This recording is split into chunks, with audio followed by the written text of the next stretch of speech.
Welcome to the NASIG 2020 session, Exploring Perpetual Access, presented by Michelle Polchow from University of California, Davis. Please refer to SCED for a complete biography of the speaker. Please also participate in our online forum, which can be located at the NASIG website with questions or comments about this session. These links are provided below the video. NASIG's Code of Conduct applies to all discussions on the forum. Please tweet about this session using the hashtag NASIG 2020. We would like to thank the NASIG sponsors for helping us make our online conference freely available. Thank you for the introduction, and we will get started here. I am coming to you to explore perpetual access, not knowing who my audience might be, but I envision that it's a wide range of people, perhaps in library school, perhaps in the profession for many years. Maybe you're licensing electronic resources and you come across this phrase of perpetual access. Perhaps you're troubleshooting electronic resources, trying to resolve a dead link. All of those I think fit into our program today to look at the concept of the National Digital Platform for Libraries. So we tend to do local work that solves local needs, but simultaneously that might contribute to regional or national needs. So I'm going to use my presentation as the NDP can be a way to conceptualize the way we think about perpetual access, to measure a U.S. library's digital capacity and capabilities. Typically, the theory looks at software applications, social and technological infrastructure, and staff expertise.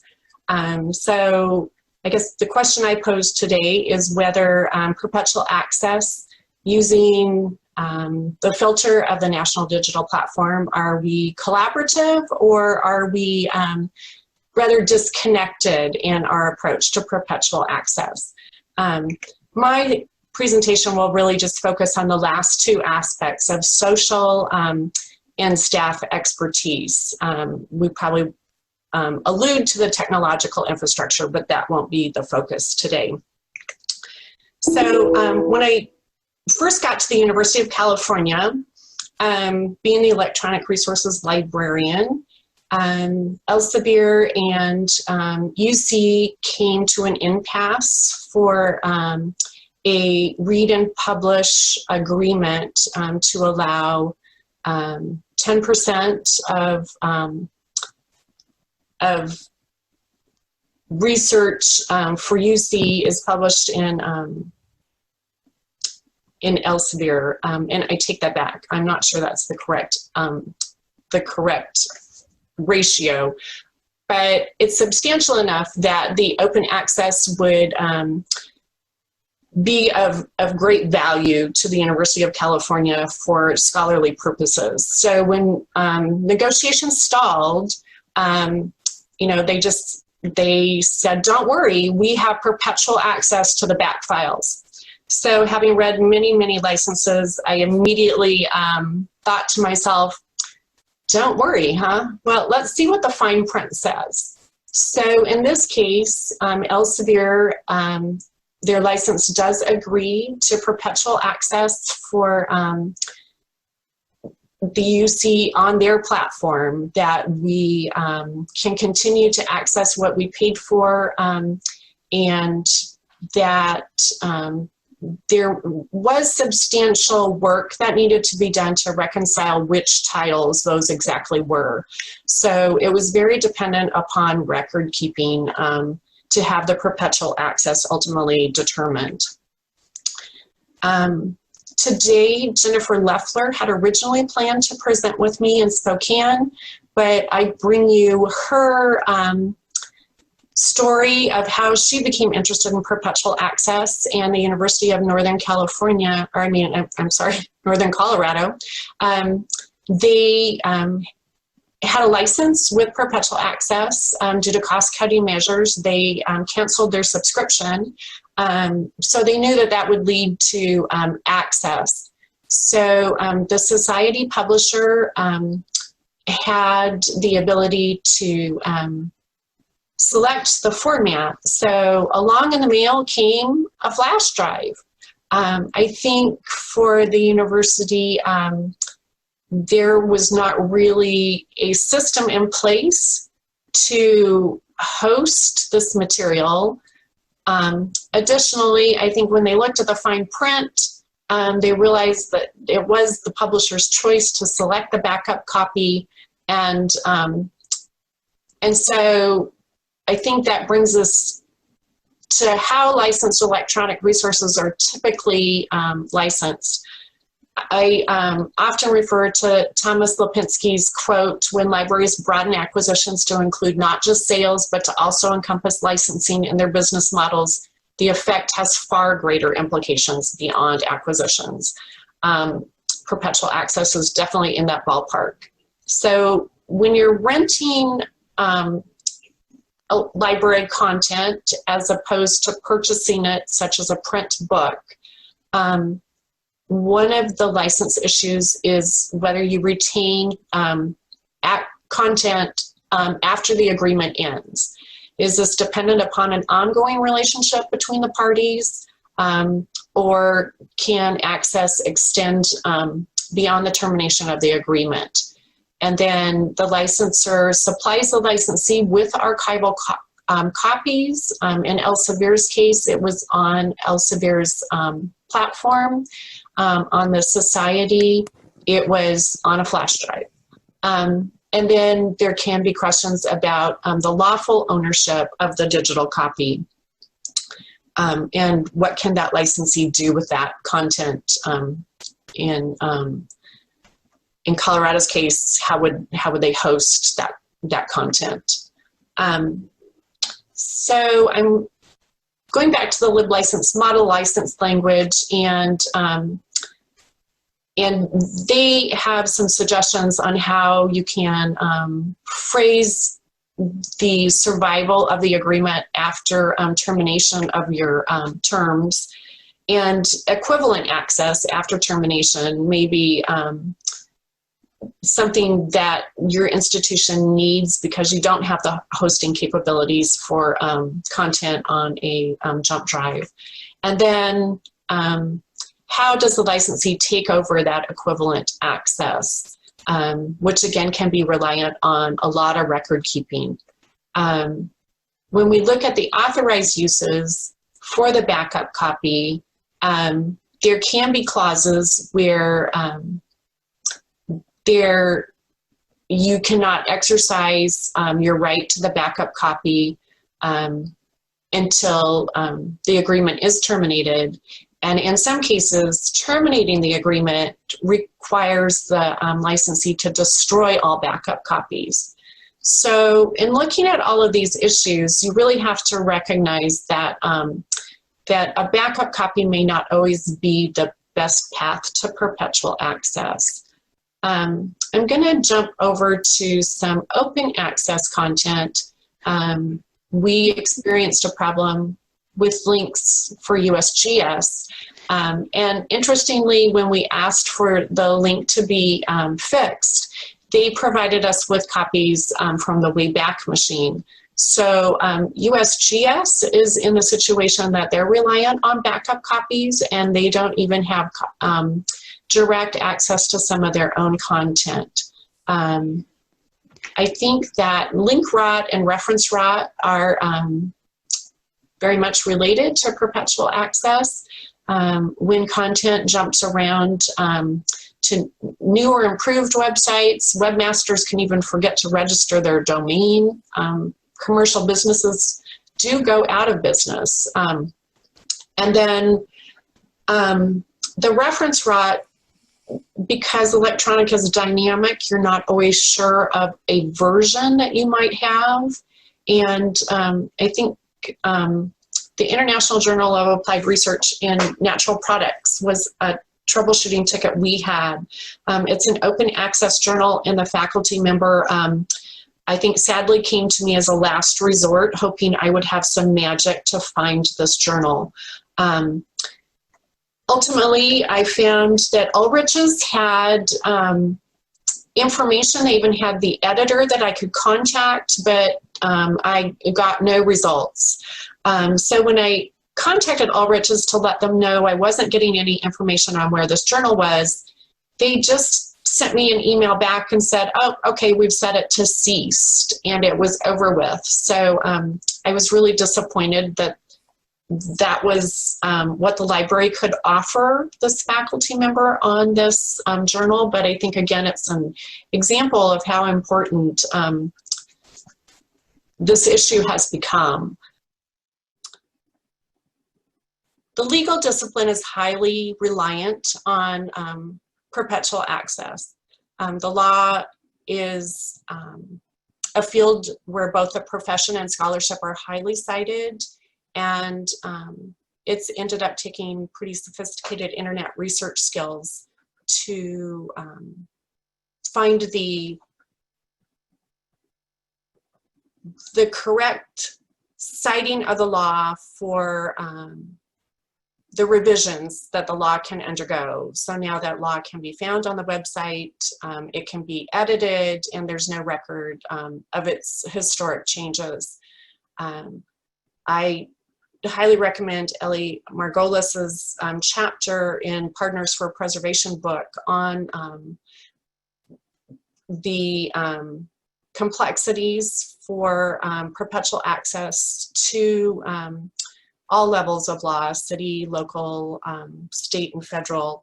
And there's an extensive list here of sources that they discuss in trying to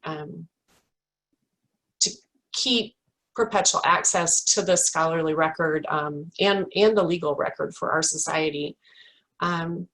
So all of these examples lead to the library's role in perpetuating the scholarly record. We've got a long history of preserving scholarly output and partnering with researchers. But Electronic Resource Services has kind of come to the front line to keep delivering perpetual access.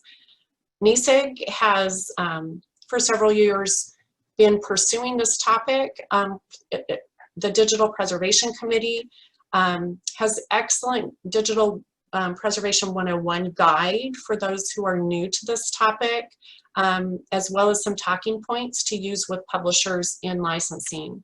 I'll refer to the 2019 survey that they did, asking some questions about that we hoped to do in our presentation today in person, but I think if you just consider how applicable these questions are to you, the idea that thinking back over your work for the past year, has digital preservation been relevant to your work, given the examples that I've provided?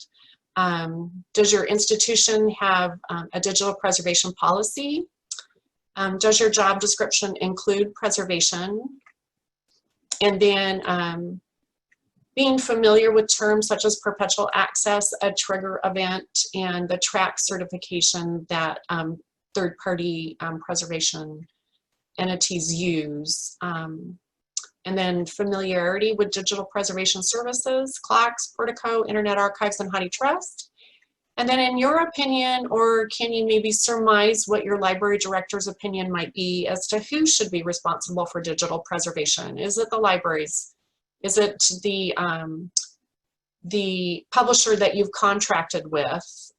Is it a combination? Are there collaborative opportunities for preservation? So when you look at digital preservation from licensed electronic resources, libraries can help ensure preservation measures by including these in licenses, but there is a burden of proof for the record keeping. That's an important component to note. And then it really is a struggle to accommodate all of these non-standard practices. There's a reliance on third parties for preservation. So although the library has a license with the publisher, the collaboration for digital preservation happens between the publisher and the third-party preservation. So the library is really not even a party to the ultimate preservation agreement. The Keepers Registry is another way to learn more about your resources and who they're preserved with, and I'm going to do a short advertisement for my colleagues that will be also presenting at NASIG 2020. And if you'd like to learn more about the Keepers Registry, the session Where Do We Keep That? The New Keepers Registry and the digital content in your collection, please attend that. So to the third-party archiving services, as I mentioned, this is an agreement between the publisher. In your license, the lib license, model license has some language that you can request that your licensor agree to cooperate with these third-party entities. And Portico started out with Ithaca, and JSTOR is part of that, received a grant from the Mellon Foundation. There is centralized repository. As of May, they have about 700 publishers that have joined with them. And a library must pay a fee in order to access both journals and books. It's a dark archive.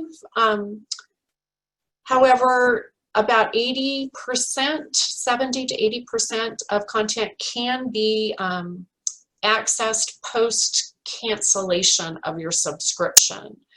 Another interesting feature to this archive is that even though Portico has participants that have licensed items within their collection, once an item becomes available from a trigger event, say the journal ceases or the publisher goes out of business, the members of Portico have full access to that released content, even though they may never have originally subscribed to it. It was interesting to note just a few days ago, in the pandemic, Portico made an urgent request that inferring higher education may be canceling due to budgetary constraint, and maybe scholarly publishers know that print has had to cease and they are totally reliant on digital, where that may not have been the case before the pandemic. Perpetual access may be a more important component. These triggering events have occurred. They report 125 titles, and it's interesting to note 103 of them are in open access. So that might be interesting to see if there's more vulnerability in that area, or if that's really what they hold, more open access content. In reference to the lib license language asking a vendor to let you know if they're no longer partnering with a third party, Portico announced that EBSCO's content is no longer in Portico.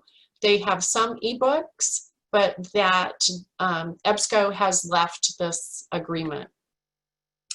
LOCKS is another third-party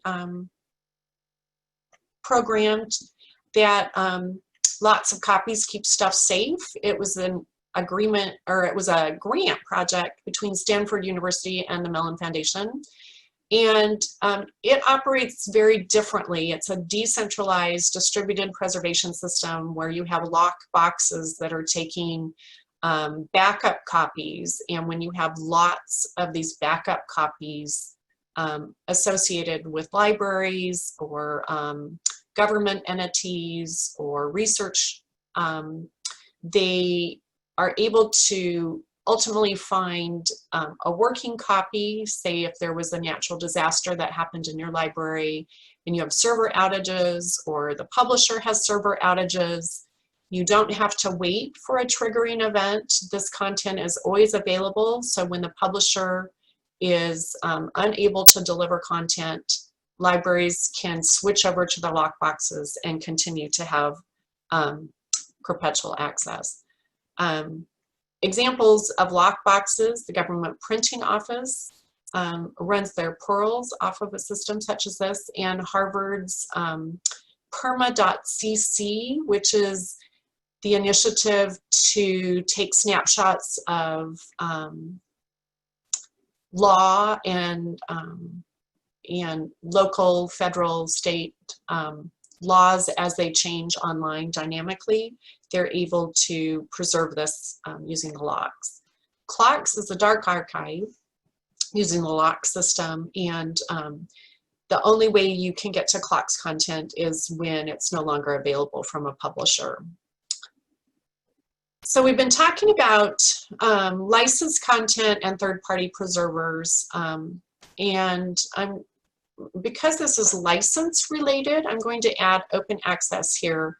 So commercial providers are increasingly offering open access, but a phenomena that is happening affecting perpetual access is that OAs can transfer from one publisher to another, and sometimes that publisher will move open access to behind a paywall. So the Charleston Advisor recently referred to Jason Price's proposal that particularly smaller institutions who may not be involved in read and publish negotiations with vendors right now, which is a trend. The read and archive might become a consideration, so a smaller institution would be able to archive that open access content while it was open access and not lose that access to a move behind a paywall. So that might be another licensing consideration for open access. So now back to the National Digital Platform for Libraries.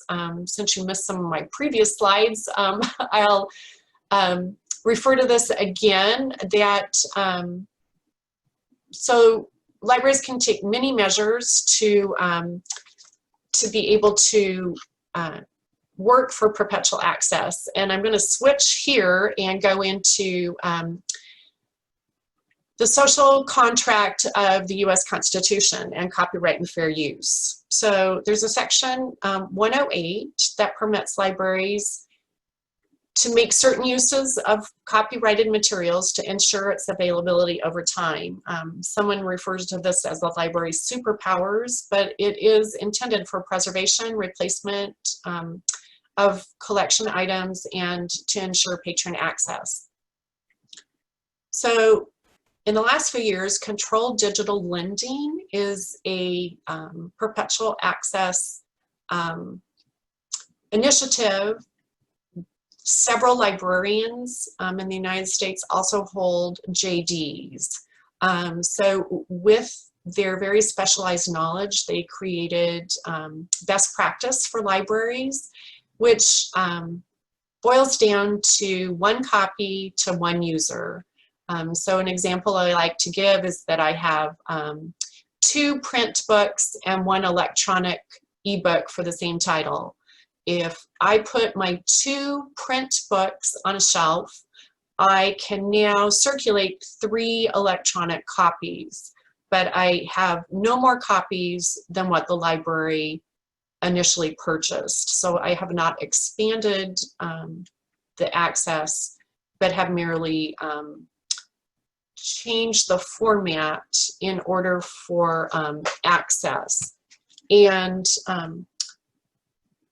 interestingly, this was going to be part of my presentation for Spokane when I made the proposal several months ago, but now under the pandemic, Google Books is part of HathiTrust, where they have digitized millions of books. In March, due to our quick transition to online learning, they announced the Emergency Temporary Access Service. So any member of HathiTrust who has digitized content, they can log in under secure access and access their print books. So they report as of May that there's only a handful of HathiTrust members that have not accessed their collection, 171 campuses. have been supporting millions of authorized users. Students, faculty, and staff at these institutions have almost 300,000 times accessed physical items, the equivalent of a physical item. So they monitor an average day of 2,200 unique users, 3,800 unique items, and about 50 pages are read online for each item. So they reiterate that this is intended to preserve the principle of allowing one user for one copy of a book. If a book's unavailable to the users if the book is available via ETAS, then it's because we're understanding that your users are unable to access that item in the way they normally would, indicating that your library is closed during this time period.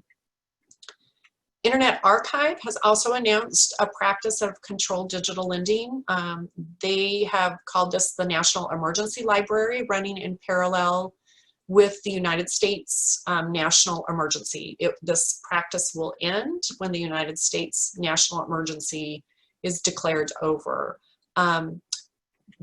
They have about 1.4 million books that they have digitized that are 20th century titles that do not have an equivalent ebook commercially available. Typically, they digitize things that are 5 years old or older. Interestingly, the library was thrown wide open, and the elimination of wait lists was implemented when a middle school teacher indicated that her entire class needed to read a 1960s title on environmental science. The only way the Internet Archive could do this is to make unlimited user access. So in the name of supporting, I think they said 9.1 million online students, that this was their attempt to help provide access. They commented that prior to March 24th, very few authors have ever asked to have their books removed from the library, even when there was a wait list.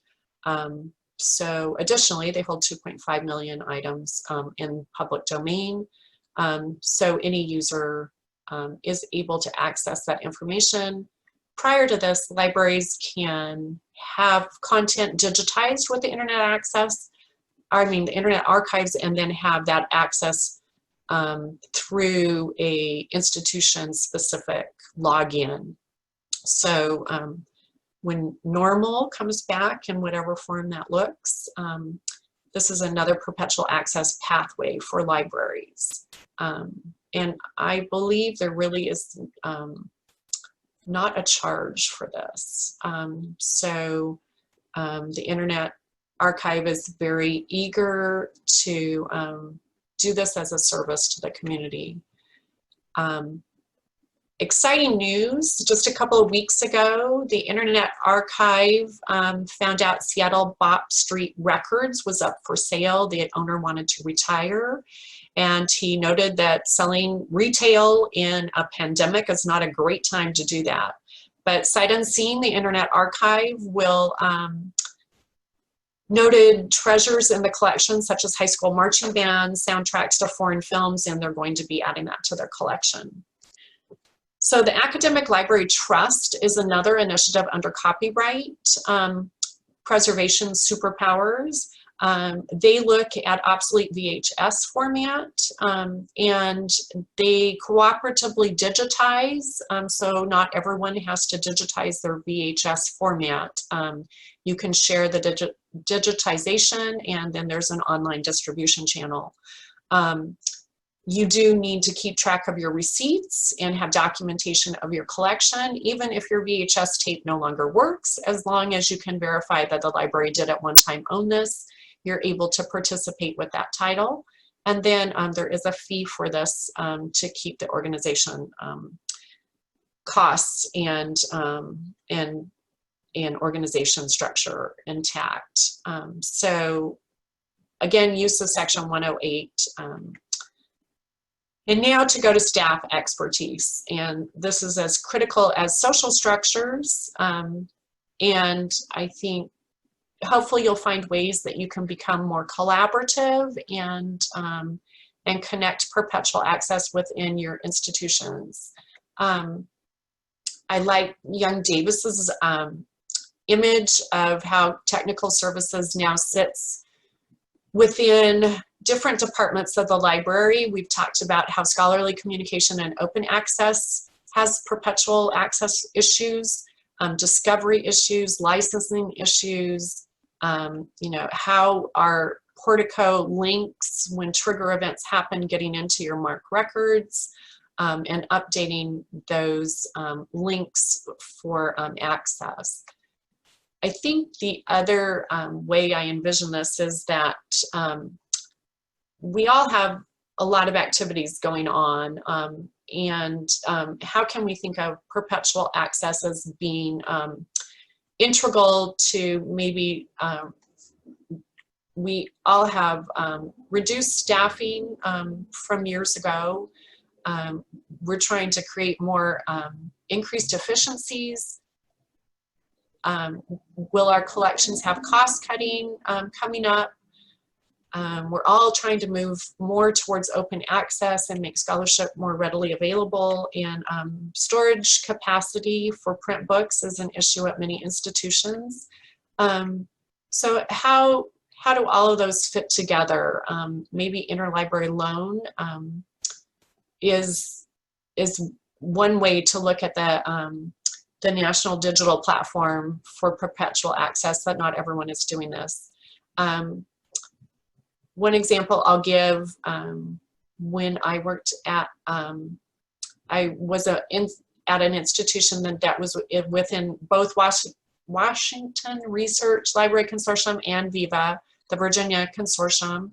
WRLC acquired Occam's Reader, not fully aware, since they did not acquire electronic resources for their consortium, that ebooks were not typically licensed to loan.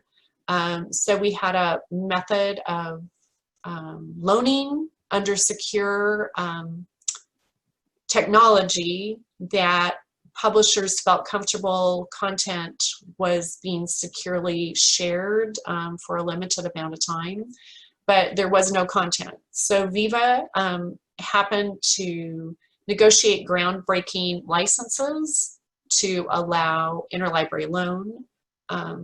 And so as communities come together, consortia might be an option for staffing and working this out. Occam's Reader ended up being a little problematic for ebooks, and there were other ways they found to loan ebooks.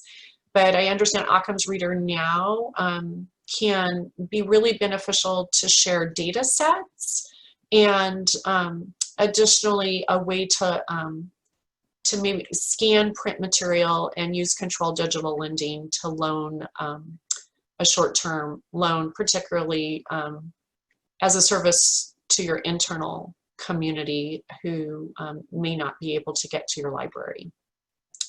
So professional competencies, NASIG is definitely a player in developing this area of electronic resource librarian attributes. And I think there's several ways here that perpetual access can be integrated into our job descriptions. I think definitely leadership and acting as a bridge between multiple departments is just an integral part of electronic resources. We tend to have a high level of tolerance for complexity and ambiguity, and perpetual access definitely falls into that.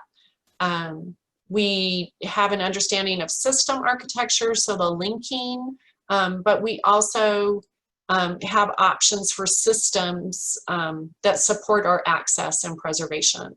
And we've seen some societal systems, so it's not all about technology. Knowledge of licensing in the legal framework, but I will also support the idea that libraries really consider copyright as integral to perpetual access. And then the record keeping and having a high level organizational understanding of how complicated these records are, how interrelated they are, how you're tracking them, how to verify that you've purchased something ultimately becomes very critical to perpetual access.